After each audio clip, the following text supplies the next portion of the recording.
Welcome back. All right, so we've got the hockey done for tonight.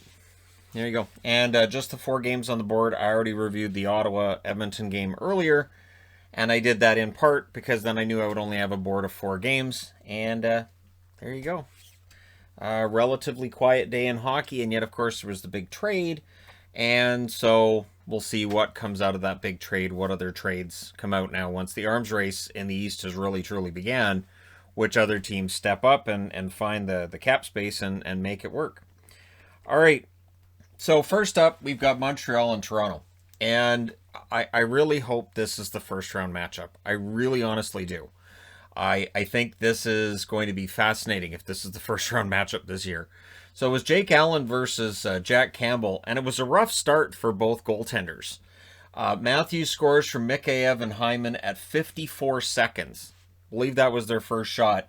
And I know it was the first shot for Montreal that went in. So it was Corey Perry from Suzuki and Edmondson at 2:15. So 2:15 into this game, it's 1-1, and I thought this could end up being quite the game. Fast start. We can end up with an 8-9-7 kind of score, 9-8. Galchenyuk nearly answers, and really the fact that the Leafs were started out so well was fantastic. Galchenyuk, though, no points in his career against Montreal. I think they said this was his 7th game in his career against the Montreal Canadiens. The Leafs would press at the 9-minute mark. The Habs get a 2-minute man on the ice call, so the Leafs get a power play. 53 seconds later, it becomes a 5-on-3 in favor of the Leafs. Now, the Habs would kill that off, so full credit to them for that. The Habs then press with 4.5 minutes left. Brody had a chance that was blocked in the final 2 minutes, but it's 1-1 after 1, so what looked like it might be a real shoot fest of a game early on doesn't really turn out that way. Second period. So after a really strong first period for Toronto, it becomes a very strong period for Montreal, and they even said the ice seemed to be tilted in one direction every night. This night, where whoever was at one end of the ice, that was where the puck was going to be.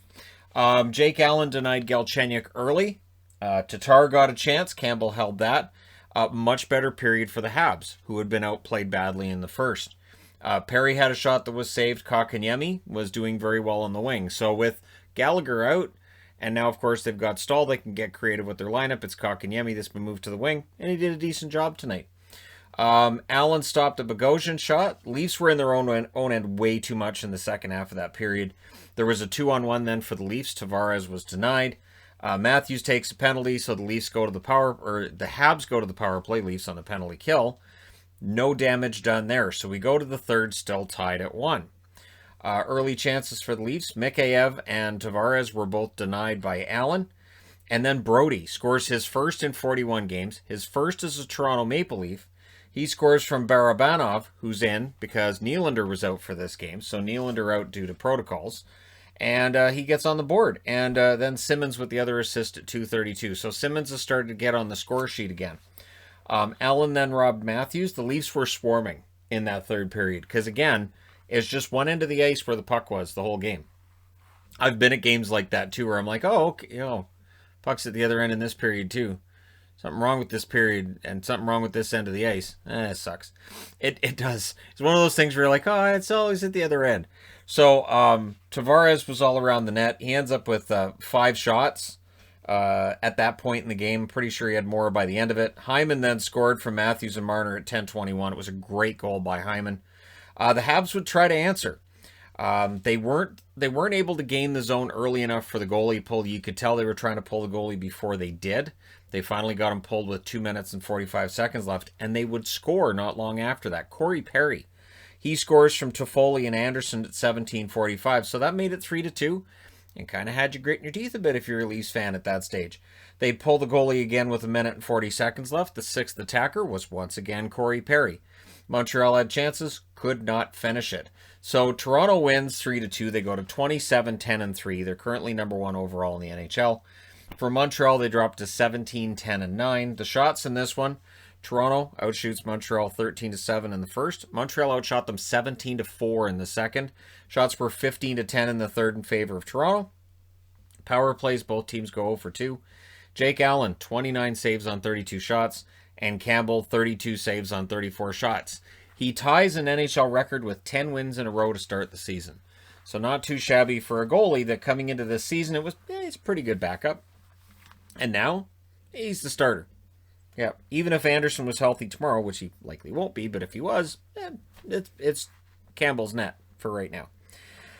All right, next up, St. Louis and Vegas. So this is the kind of hockey St. Louis needs to play. This is the kind of hockey that we've been looking for from the Blues for the last month, right? And this is the kind of hockey that Binnington has needed to play for the last month as well. Because while the result comes out pretty well for the St. Louis Blues, it was really Binnington's show once St. Louis gets a lead. So Martinez was out of the lineup for Vegas for salary cap reasons. So Stevenson comes back in after suspension's done. This is how the cap works. I've always had people ask, so what happens if a team's over the cap? Can they not play? They can't have a full lineup. So they have to be cap compliant when they hit the ice. And this is what happens here. Tarasenko would score from done at 48 seconds.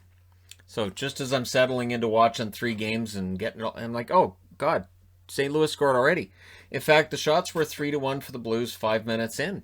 And then Sammy Blais, he scores from Perron and Krug at 7:21. That's 2-0 for the Blues. The Blues were so happy with the 2-0 lead, they went for another one. Clifford and Reeves then had a fight, and Reeves wins that fight. Clifford, to me, looked like he was kind of hanging on. Reeves was smiling as he skated off. There's a reason Reeves doesn't have to fight a whole lot anymore, and that's kind of it. Where, good luck. It's one of the, and Clifford's tough, but good luck against Reeves, right? O'Reilly then hit the side of the net. We get a power play for the St. Louis Blues. Kyrou mishandled one in close. He continues to struggle with the puck. Although he does end up getting a point tonight. We'll see if that gets him going. Vegas presses with 4 minutes left. Perron ends up nearly making it 3-0 before the end of the first period. And in the last seconds, there's a save by Fleury to keep it at 2-0. So we go to the second period. First minute, Vegas gets the power play. That was killed off. Vegas's power play, if only it had connected tonight, the storyline changes. Press after by Vegas, things get kind of scrummy. These teams really don't like each other, which is how it's supposed to be. Vegas controlled the first 5 minutes of that period. Then there's another power play for Vegas, which was also a no. Raw shoots one wide, but the shots were 4-0 at that stage in favor of Vegas in the second period. Binnington stopped a Smith shot as Vegas made another push. Perron had a chance that was stopped by Fleury, and then there was a 3-on-1 for Vegas, and Stone was denied during that. Stone continues looking for goals. Vegas presses with 5 minutes left, and they would get another power play before the end of the second period. So they're generating a lot of opportunities, a lot of power plays, and Binnington was the story of the second period. Third period. St. Louis, when leading after 2, they're 10-0-2 this year. Vegas 4-7-1 when trailing after 2, which isn't bad. That tells you they do come from behind. They're not behind a lot, and you've got to watch them in the third. And clearly, St. Louis did their homework. They equaled their shots in the third period. Bozak was denied. Sanford then had a shot that went wide. Heavy press by the Blues at 3 minutes. Then there was a close call at the other end. Carrier almost got one. Still not sure how that doesn't go in. Fleury denied Clifford on a 2-on-1.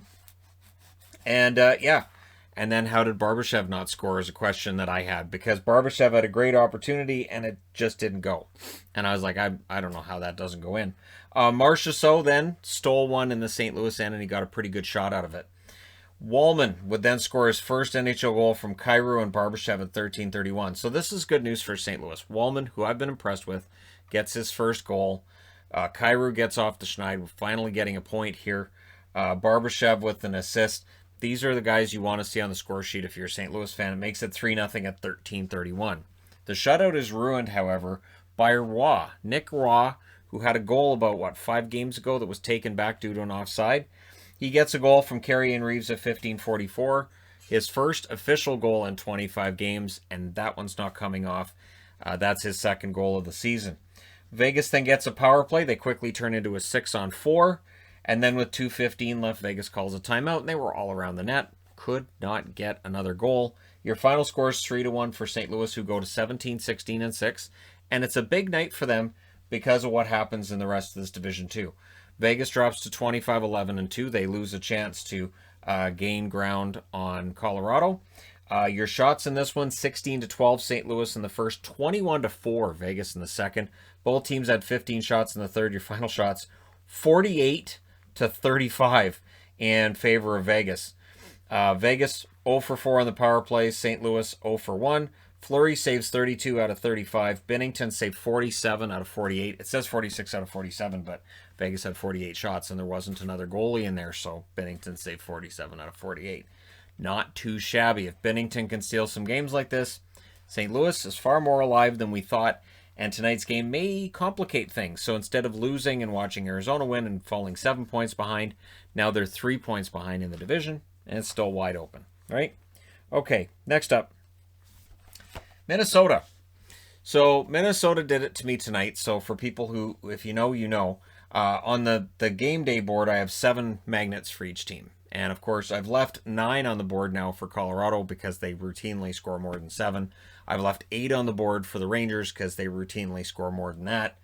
And now Minnesota went to 8 tonight. How did we get there?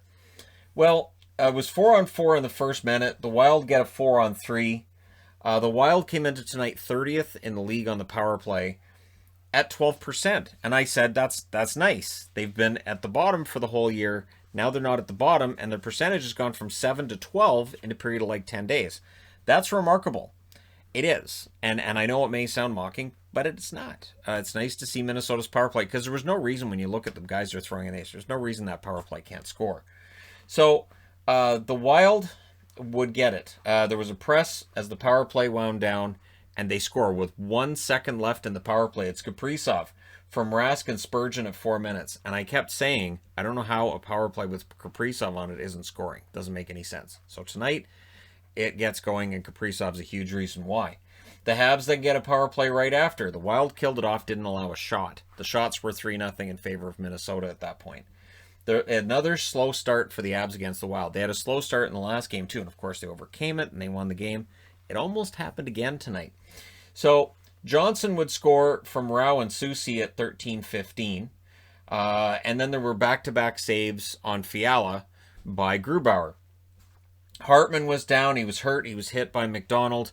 So here's the way to look at it. Either Colorado fans say that Hartman dives. Minnesota fans say it was a dangerous headshot. I'll let you guys decide. For me, I was like, well, they didn't call a penalty on the play. I don't know. The internet can fight it out. I don't know.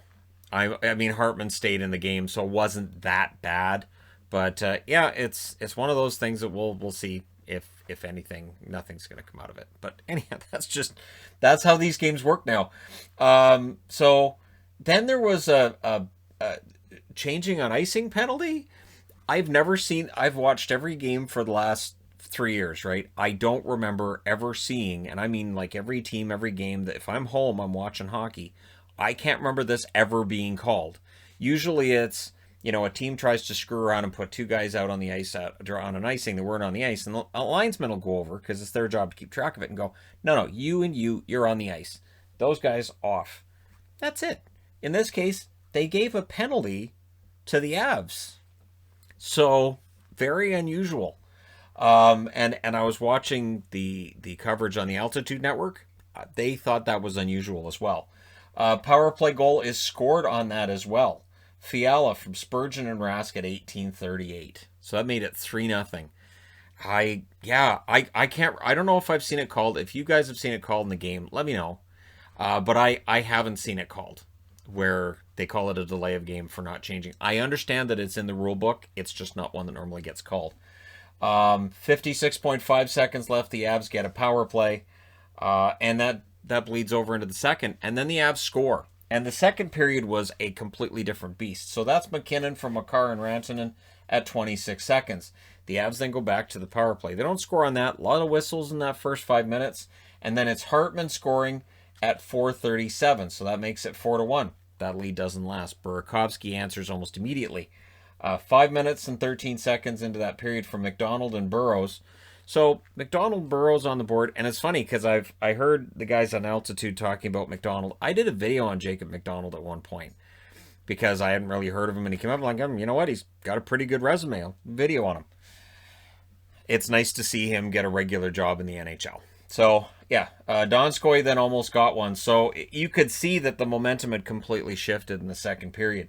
Talbot made saves. Momentum had shifted right there on the board. Power play then for the Avs, and they score on it. It's Rantanen scoring from McKinnon and Makar at 9:42. So we're halfway through this game. And Minnesota goes from a 3-0 lead at the end of the first to being up 4-3 halfway through the second. And the feeling you're getting in this is, so Minnesota's going to blow it.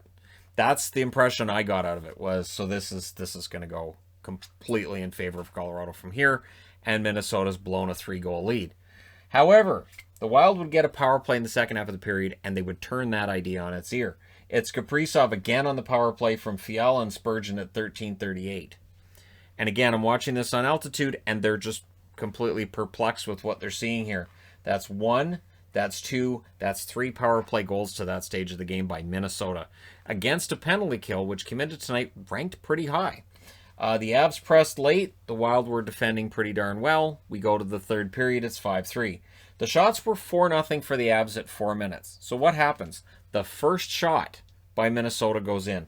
Fiala from Bonino at 4:24, and it was on a nice turnover forced by Minnesota. Then they get another power play. They don't score on it, but after it's done, Eriksson Ek scores from Parise and Greenway at 7:18. It's 7-3. And it just feels like maybe Minnesota took some of those thrashings from this team personally. Wild get a power play, and they score on it. Within a minute after making it 7-3, they make it 8-3. Fiala scores from Kaprizov and Rask at 7:56. That is the first NHL hat trick for Kevin Fiala, who is now absolutely red hot for Minnesota. We then get 4-on-4 for 2 minutes. The Avs would get a power play. It's not happening. Your final score is 8-3. Minnesota goes to 24-12-2. Colorado drops to 26-9-4. And every team's going to have these nights, especially with how squashed the schedule is. So I don't want to penalize Colorado too much. That's a 15-game point streak that's now gone, but we'll see how they do in their next game. They're now going to Southern California, so I pity the California teams having to play this team after tonight's result.